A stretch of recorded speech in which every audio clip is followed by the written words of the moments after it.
A day in my life as a content creator mom. Char.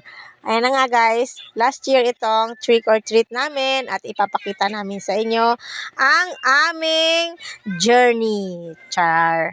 At ayan na nga guys, last year na trick or treat ay doon kami nag-trick or treat sa village kung saan nagtatrabaho ang aking asawa as a family driver.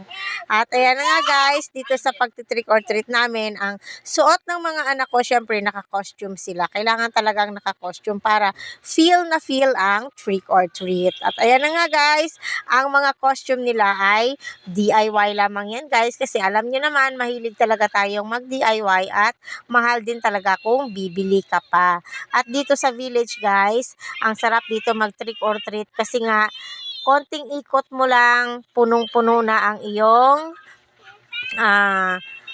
basket. At ayan na nga guys, itong tatlong anak ko, nag-enjoy din talaga sila dito kasi ang dami nga nilang nakuhang mga chocolate, may mga biscuits din, at may mga bahay dyan guys na namimigay. May taho, may barbecue, may fishball, kikiam, ganun. Iba-iba ang mga binibigay nila guys. Kaya, bago ka makalabas ng village na yan ay busog ka na talaga. At ayan na nga guys, this year na naman ay excited na naman ulit yung mga bata mag-trick or treat. Kasi nga, September na, next month, October na naman, trick or treat na naman guys. At ay mga anak ko ay excited na sa kanilang mga costume at kami na naman ay magdi-DIY na naman para sa kanilang panibagong mga costume.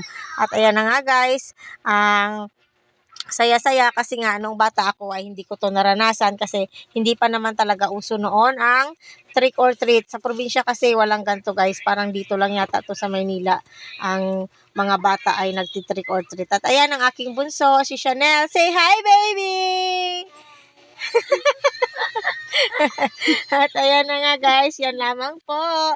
Thank you for watching. Follow me for more. Bye-bye! Bye-bye!